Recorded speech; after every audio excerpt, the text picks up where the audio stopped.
We're Marland and Ben from Artfair, and we're here at Brent Reservoir on a scorching hot summer's day to talk about our new single, Something More. Absolutely.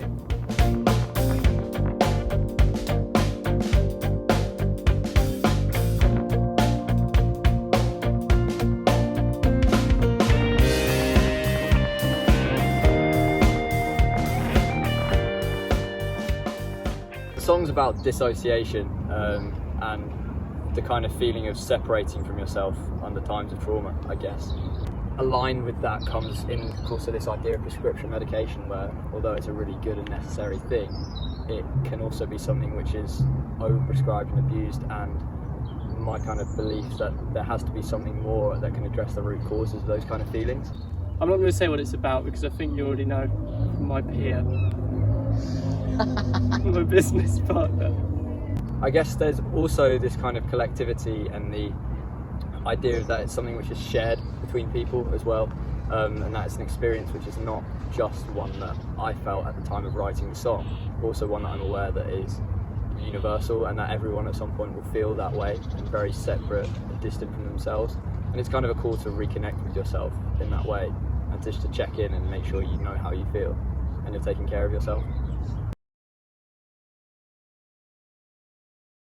What's your favourite thing about this song? What do you like about it? I like the groove and the swing. I think actually my favourite bit is where the drop chorus ends and it kicks into the second verse, and then we've got second verse vocals come in, but then your harmony over the top working in tandem, and then that little bit of keys like like the syncopated little nicely. Like that's something I really want to get into our music more, those little tiny live piano like licks that are in sort of all over this and the next release.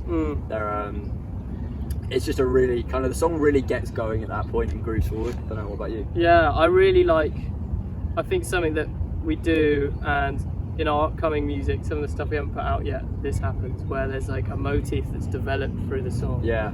And I really like that sort of dang. We've obviously got the do do do do do, and then we've also got that, but going the other way, dong gong gong gong gong in the chorus. Man, I think there's a really nice. That was something that's you the did in outro. studio at the end, though. Do you remember you had that?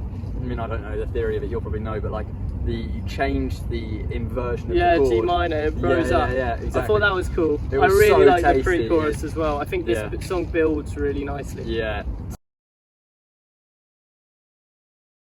This one was written by me on my own in my bedroom with my acoustic guitar at a time where I still wasn't playing. It's quite an old song, you know, it's 2.5 years old at this point, pre-COVID, and it was just written by myself in my bedroom, literally just using the bass notes of the acoustic guitar I've got. It was really quick, in about 20 minutes it came together, and then it went through 1 or 2 redrafts, but the song was mostly the same from when it was, and it was brought in with the guys.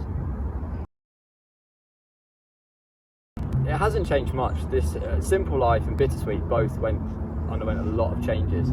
But Something More is very, very similar to the demo at the time that we arranged it, and I think that's kind of why it was chosen at the time we went into the studio to record these singles, because we were just so confident in the demo and the arrangement we had and the simplicity of that sound, and that's really kind of stuck with us throughout this process. I'd like to actually counter Marland's point there and just say that I think it's changed a lot, and let me tell you why.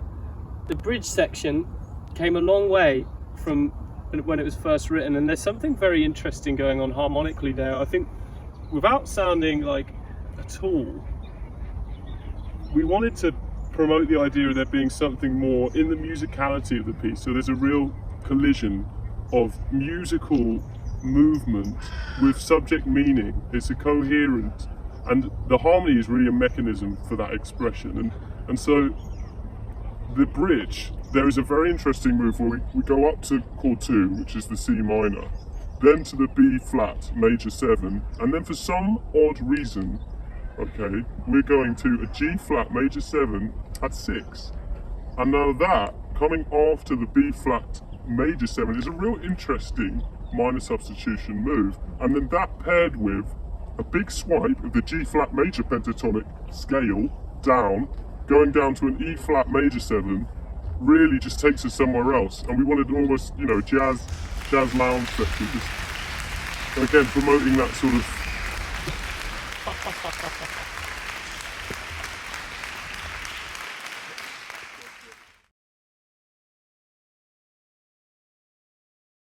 we kind of had it as an instrumental, and we were like, right, let's just fucking let loose. Yeah. And everyone's part is so complex, and it really does work still. But I remember Dax was having a nightmare trying to mix it, being like, there's so much just going not on. space. Like there wasn't enough space for all of it.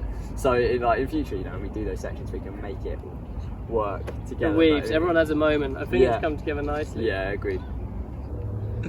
It's a song at the end of the day, and it's a bloody good one. It's gotta be something more.